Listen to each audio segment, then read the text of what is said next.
Welcome back to Video Game Trivia. This time on Video Game Trivia, we're talking about Capcom's Blue Bomber. It's Mega Man Trivia. Everyone, of course, knows Mega Man's creator, Dr. Light, or as he's known as Dr. Right in Japan, right? Wrong! The Japanese spelling of the character's name, Lighto, can be pronounced with either an L or an R. The confusion comes from the fact that it's different depending on what dialect of Japanese you're speaking in. And yes, Capcom has messed up the transliteration a few times, such as in the finale of Mega Man 3. Even more bizarrely, in the manual of the very first Mega Man game, Capcom apparently decided to westernize the names of both of the important scientists in the game. So Dr. Light was written as Dr. Wright with a W, and Wily was spelled with Wily. If you have ever found yourself wondering who that random robot bird, who appears when you get the password wrong in Mega Man 7 is, his name is Reggae. In the Mega Man X series, Keiji Inafune decided to make the boss characters animals instead of just men like in the original Mega Man series. But some of these animals can be a little confusing. For instance, have you ever stopped to wonder what Spark Mandrill is supposed to be?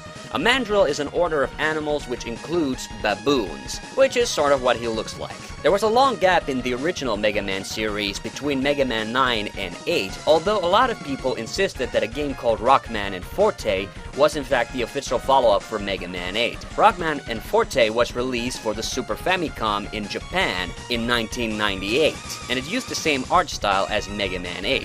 However, by the time of its release, the Super Nintendo was already discontinued in both North America and Europe, which is why the game never saw an official release on that platform. Instead, it was later ported to the Game Boy Advance under the title Mega Man in Base. Mega Man 5 on the Game Boy is the only original series Mega Man game where the final boss is not Wily, but instead Terra, the leader of the alien robots who are your enemies in the game, and who are all named after different planets. As Dr. Light was the creator of the 6 Robot Masters in the original Mega Man game, it's become a tradition in later Mega Man media to actually depict them as good guys rather than as bad guys. This was definitely the case with the Mega Man mangas, and friendly depictions of them also appeared in the Japanese-only Sega Saturn game Super Adventure Rockman, which was a rail shooter intercutting with FMV cutscenes. In the Mega Man series overall, there are 3 possible continuities. The original classic series Mega Man, of course, is followed by Mega Man X, which in turn is followed by Mega Man Zero, which in turn is then followed by Mega Man ZX. The alternate timeline to this is the Battle Network series, which is followed by the Star Force game series. The only series of Mega Man games that doesn't have a definitive home is the Mega Man Legends series, although many fans believe the legend is set in the very distant future of the original and Mega Man X continuities.